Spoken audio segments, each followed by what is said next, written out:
Hey everybody, Mrs. Bianchi here. One side of a rectangle in the coordinate plane has the vertices 3, 8 and 3, -5. The perimeter of the rectangle is 34 units. Determine whether each pair of coordinates could be the other two vertices of the rectangle. All right, so we're going to look at two different approaches and how we might solve this problem. But one of the things you should be able to identify right away, and these I just copied these two things and put them down here just so they're a little bit bigger. If you had to state what's the distance between these 2 points, you're supposed to be able to identify the fact that, first of all, these are in different quadrants because this is positive, positive, this is positive, negative. And if they're in different quadrants, then we add the absolute value of the coordinates that differ from each other. So we'd be taking the absolute value of an 8 and adding the absolute value of a -5 to get the distance, which would be 13 units. Now, if you're not able to use this strategy and you need to actually plot things on a coordinate plane, that's not horrible. It's more time consuming, but you're supposed to be able to get the length of one of the sides as being 13. But if you went ahead and plotted the 3, 8, if we went over 3 and up 8, that would put you right here. And if we plotted 3, -5, let me erase this so we're not confused. If we're plotting this right here, we'd go over 3 and down 5. And the length of this line, which I'm going to drag over here, would be 13 units. Now, why are we adding the absolute values of those two things? So the reason why we're adding the absolute value is because we're taking how far away this is from the x line, and we're taking how far this is from the x line, and we're adding the blue line and the green line to get the total distance, right? So that's why we're adding. Sometimes you're subtracting. We're subtracting when they're in when they're in the same quadrant. All right, so we know we're going to have two lines that will be that length, which we know to be 13. So the length of this thing, let's write that down somewhere. The length has to be 13. Now, why is that going to help us with the formula? Because the formula for perimeter of a rectangle, let's write it down. Perimeter of a rectangle, put this on your piece of paper, is 2 times the length plus 2 times the width. And we know that the perimeter is 34 units. We'll substitute this number underneath the P. 34 equals 2, and then we're going to substitute what we just calculated the length to be, which is 13, plus 2 times the width. All right, so if we simplify this, multiply 2 times 13, we get 26. Write that down on your piece of paper, everybody. So let's write everything that's left. We have the 34, we have the equal sign, and we have add 2w. All right, so what's the opposite of adding 26 to some stuff? It would be to subtract 26, and we're going to do that to both sides of the equation to keep it balanced. Everything in this circle here disappears, so it cancels out.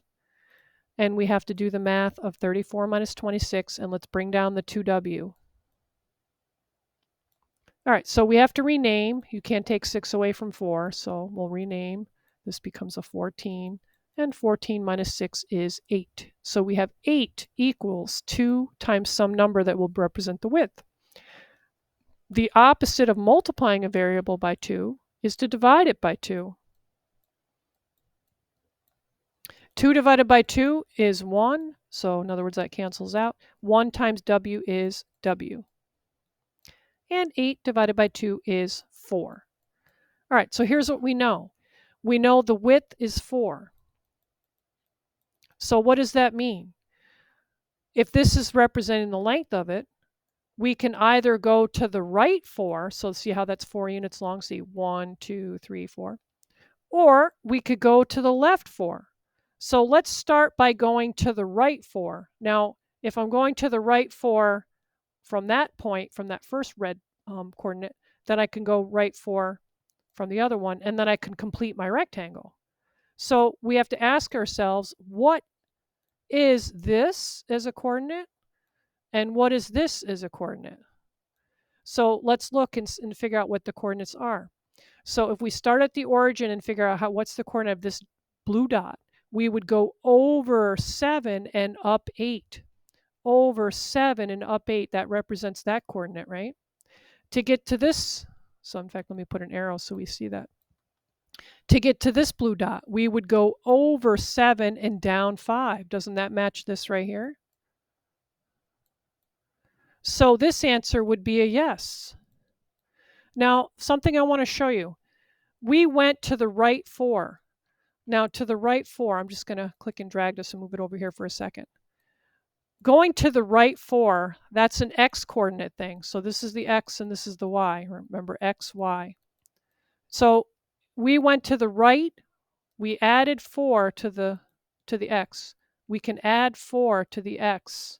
So if we do 3 plus 4, doesn't that give us 7?